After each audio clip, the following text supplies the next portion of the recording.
नमस्कार, स्वागत है संस्कृत साहित्य चैनल में। महाकवि कालिदास विरचित मेघदूत के 6ठे श्लोक से लेकर के 10वें श्लोक पर्यंत तक चर्चा कर रहे हैं।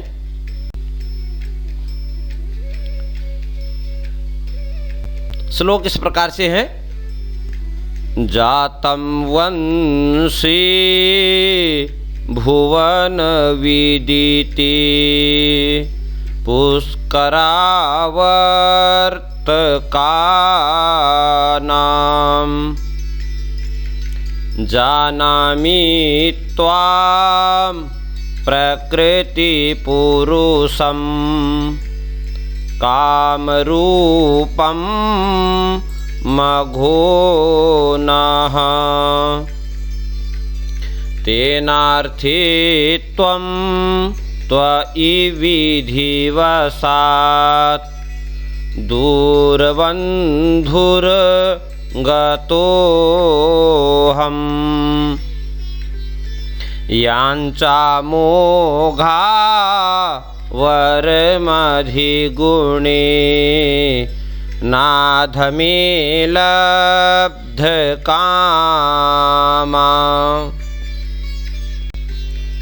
प्रस्तुत श्लोक में यक्ष कह रहा है मेघ से, हे मेघ, हे पयोध, अहम भुवन विदिते पुष्करावर्तकानां वंशे जातम कामरूपम मघोनः प्रकृति पुरुषम त्वाम जानामि। मैं आपको जानता हूँ। आप जो हैं भुवन विदित हैं, लोक में प्रसिद्ध हैं।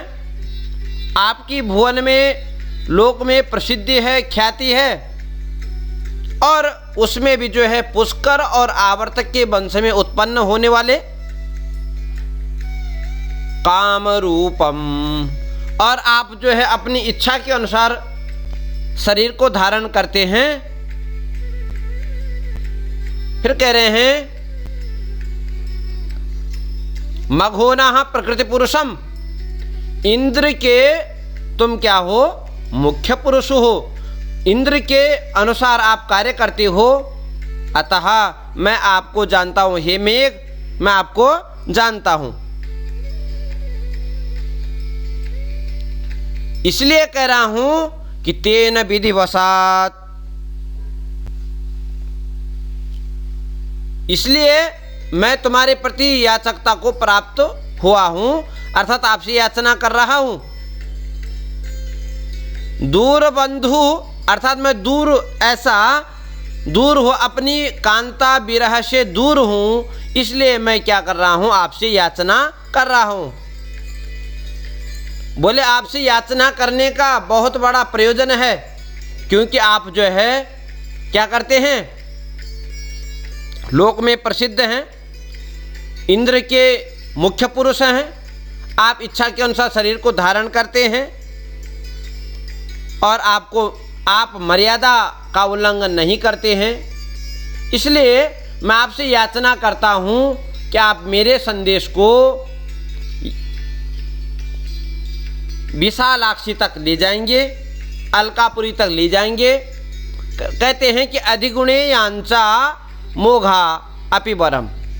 कह रहे हैं कि यदि, कहते हैं कि गुणवान से की गई याचना व्यर्थ होने पर भी अच्छी ही होती है।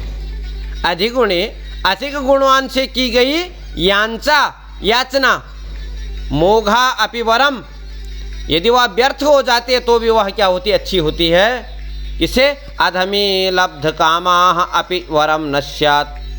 जो नीच व्यक्ति होता है, नीच से की गई याचना सफल होने पर भी अच्छी नहीं होती है। प्रस्तुत श्लोक में मंदाक्रांता छंद है। मंदाक्रांता जलधि षड्गै भौनतो तात गुरुचित। प्रस्तुत श्लोक में रसवत अलंकार है, जैसा कि पूर्व में बताया कि जो है इसमें श्रृंगार विप्रलंब श्रृंगार का वर्णन किया गया है। इसमें जो है आप अर्थांतर न्यास करें। यांचा मोघावर मधिगुणी नाध में लब्ध कामा। सामान्य श्लोक में पूर्व कथित विशेष अर्थ का समर्थन किया गया है इसमें, अर्थात इसलिए मैं आपसे, आप अधिक गुण वाले हैं इसलिए मैं आपसे याचना कर रहा हूं।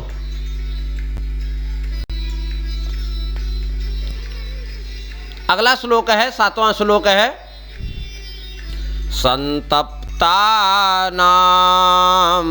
त्वमसि शरणं त्वत्पयोद प्रियाय संदेशं मे हर धनपति क्रोधविश्लेषितस्य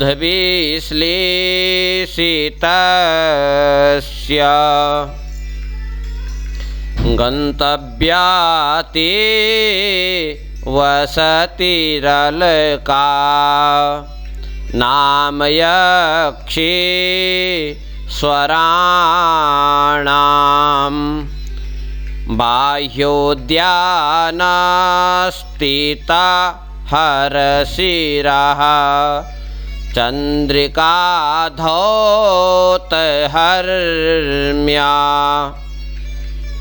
पुनः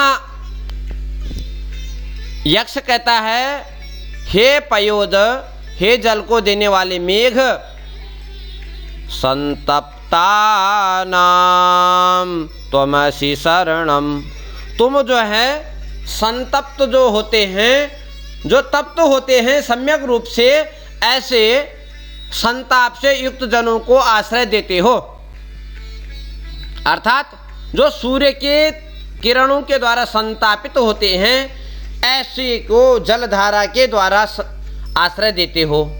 और मैं भी जो है कंदर्प के द्वारा संतापित हूँ, इसलिए आप भी मेरे संदेश क्या करोगे, तुम मेरे आश्रय बनोगे और मैं आपकी शरण में आया हूँ। इसलिए कह रहा है तन सप्तन संतप्तानां शरणम असि तत् धनपति क्रोध विश्लेषितस्य।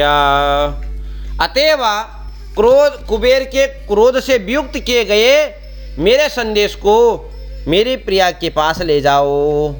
क्रोध, धनपति क्रोध विश्लेषितस्य, धनपति अर्थात जो इंद्र के कोषपति हैं, ऐसे कुबेर अर्थात उस कुबेर के क्रोध से जो मैं वियुक्त हूँ, ऐसे मेरे संदेश को प्रिया के पास ले जाओ। तो बोले वहाँ कैसा होगा जहाँ आपको संदेश ले जाना है? तो कह रहा है यक्ष, ते बाह्योद्यान स्थित हर शिरः चंद्रिका धौतहर्म्या यक्षेश्वराणां वसति अलकानां गंतव्या। तुम्हारा जो गंतव्य स्थान होगा वह अलका होगा। तो वह अलका कैसी है? तो बोले बाह्योद्यान स्थित हर शिरः, करे बाहरी उद्यान में स्थित उस अलकापुरी के बाहरी उद्यान में स्थित शिव के सिर पर विद्यमान चंद्रमा की चांदनी से धुले हुए महलों वाली अर्थात श्वेत उस कुबेर की जो नगरी है अलका में आपको जाना होगा। तो यहाँ पर देखिए कह रहे हैं कि आपको वहाँ जाना है। कहाँ जाना? अलका जाना है। तो कह रहे हैं कि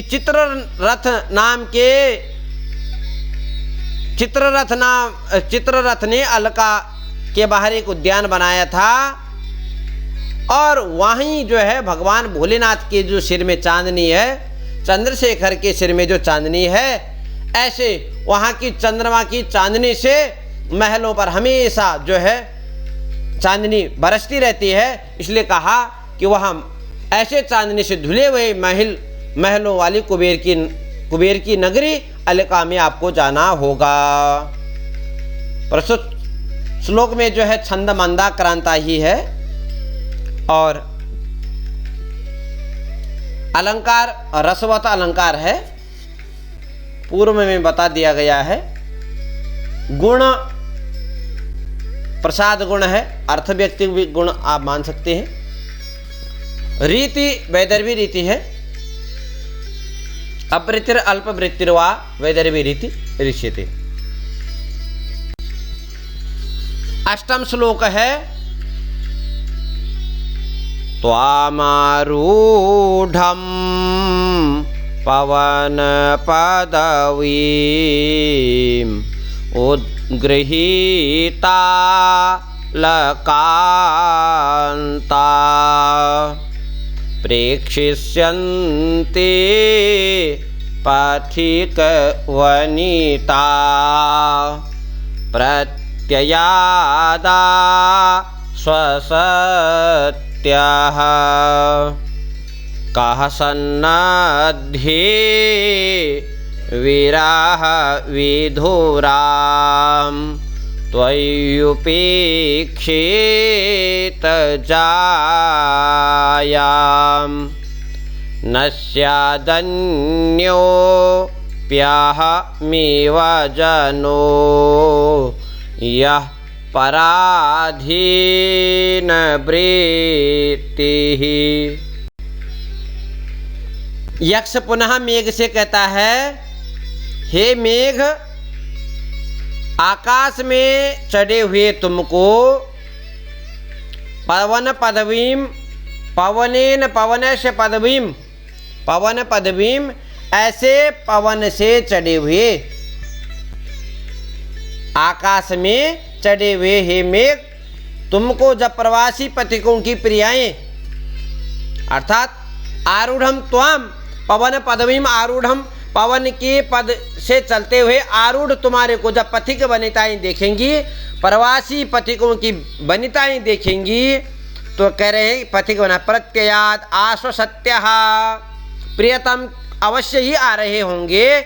इस प्रकार का विश्वास से धैर्य को धारण करती हुई क्या करेंगे, उद्गृहीत अलकांता सत्यः प्रेक्षिष्यन्ते, अपने केशों के अग्रभाग को ऊपर करती हुई, उद्गृहीत ऐसे अलकांत को करते हुए ऊपर करते हुए रुक कर क्या करेंगे,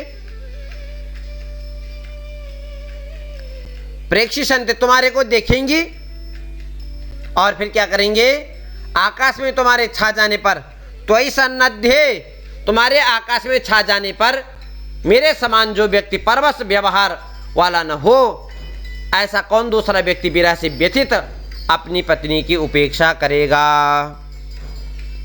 तो कह रहे हैं यह पराधीन वृत्ति ही स्यात्, जो पराधीन वृत्ति है, परस्मिन् अधीना वृत्ति ही यस्य सः, ऐसा पराधीन व्यक्ति क्या करेगा, अपनी पत्नी की उपेक्षा नहीं करेगा। प्रस्तुत श्लोक में मंदाक्रांता छंद है, मंदाक्रांता जलधि सडगई भौनतौ तात गुरुचित। रसवत अलंकार है, वैदर्भी रीति है और जो है प्रसाद गुण है।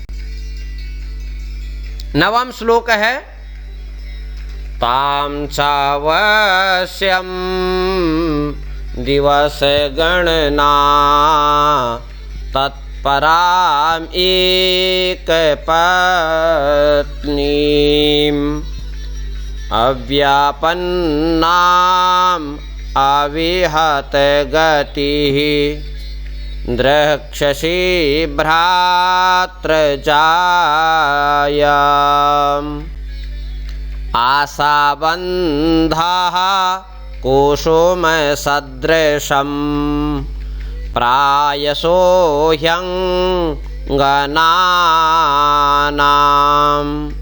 सद्यः पाति प्रणयि हृदयं विप्रयोगे ऋणाद्धि। यक्ष कहता है मेघ से,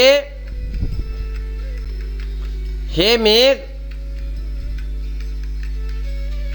आप कैसे हो?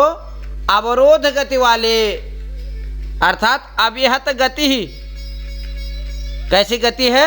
जिसी गति में अवरोध न हो, ऐसे मेघ हो आप जिसको कोई भी नहीं रोक सकता। तो बोले न विहता गति ही यस्य सह, ऐसा वह मेघ, अर्थात अनेकामन्य पदार्थ से बहुब्रीहि समास। तो कह रहे हैं अव्याहत गति ही दिवस गणना तत्पराम एक पत्नी ताम, प्रिया तक पहुंचने में तुम्हें कोई रुकावट नहीं होगी, क्योंकि आप क्या हैं? अवरोधता से चलते रहते हैं। इसलिए कहा क्योंकि मेरी पत्नी तुम्हारी भ्रातृजाया है। तो कहा दिवस गा तत्पराम एक पत्नीम ताम भ्रातृजाया, वह तुम्हारी जो है भाभी है। मेरी जो पत्नी है वह तुम्हारी भाभी है। और वह कह रहे हैं कि याम च अव्यापन्नाम अवश्यम द्रक्ष्यसि, तुम्हें जो है अपनी भाभी को जीवित रूप में अवश्य देखना चाहिए। कहा कि एक पत्नी, मैं जो एक पत्नी एक ही जिसका पति है, एक पति है ससा, एक पत्नी, और ताम एक पत्नी।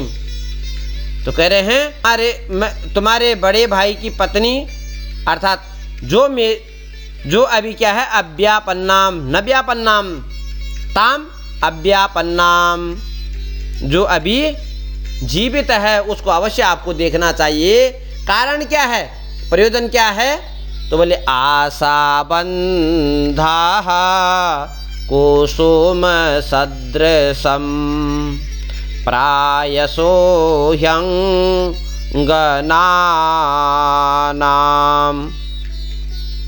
कारण यह है, कह रहे हैं कि आशा का बंधन, जो आशा का बंधन होता है, अर्थात आशा एव बंधः, आशा ही बंधन जिसका है, ऐसा आशा बंधः। और क्या कह रहे हैं? अंगनानाम, ऐसे आशा ही जिसका बंधन है, ऐसे शोभन अंगों वाली स्त्रियों का, ऐसे सुंदर अंगों वाली स्त्रियों का, कुसुम सदृशम, फूल के समान हृदय वाली, ऐसे स्त्रियों का वियोग में, सुकुमार वियोग में तत्काल नष्ट होने वाले प्रेमी हृदय को प्राय रोक के रखता है। तो आशा बंधा कुसुम सदृशम प्रायसो ह्यंगनानाम।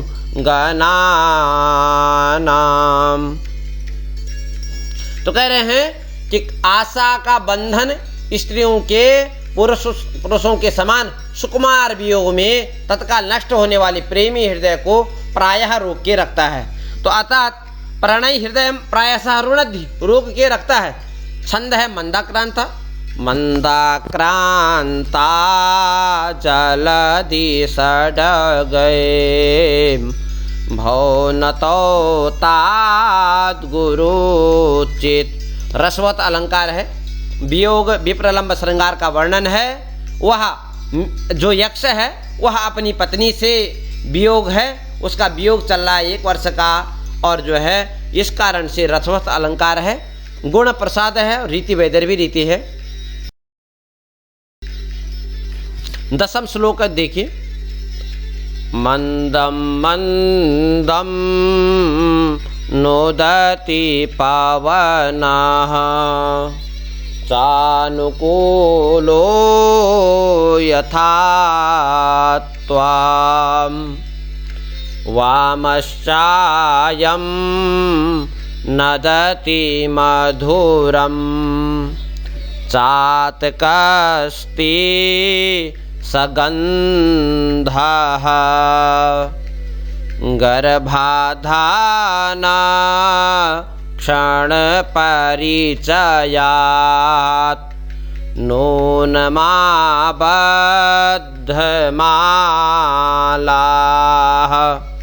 सेविष्यन्ते नयन सुभगम खे भवन्तं बलाकाः। कहता है हे मेघ, कह रहे हैं आप जो क्या करेंगे, धीरे धीरे करके गतिमान होगे। अर्थात यथा अनुकूलः पवनः त्वां मंदम मंदम नुदति। नुद प्रेरणे धातु कह रहे हैं कि अनुकूल वायु तुम्हें क्या क्या करेगी। अनुकूलः पवनः, अनुकूल जो पवन है वह तुम्हें क्या करेगी, मंदम मंदम, धीरे धीरे क्या आपको गतिशील करा रही होगी। और क्या कर, और अयम तो सगंधः चातकते वामः, और तुम्हारे बाईं ओर यह गर्भयुक्त पपीहा मधुर शब्द कर रहा है। नदति मधुरम, ऐसा नद व्यक्तायम अव्यक्तायम, तो नद ऐसा कह रहे हैं, इसलिए कह रहे हैं अतः नूनम एवं निश्चित है ये है कि गर्भाधान क्षण परिचयात, गर्भ का आधान रूप उत्सव का परिचय होने के कारण पंक्तियां बांधे बगलियों नेत्रों को सुंदर लगने वाले आपका निश्चय ही आकाश में सेवन करेंगे। कह रहे हैं नयन सुभगम भवंतम खे सेविष्यन्ते, अर्थात आकाश में आपका सेवन करेंगी।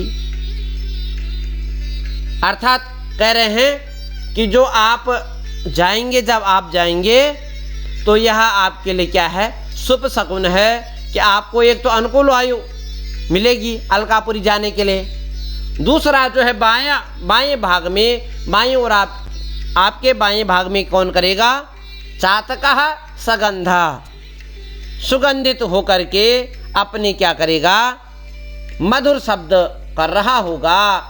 अतः आपको ऐसे उत्तर दिशा में आपको जाना है। छंद है मंदाक्रांत,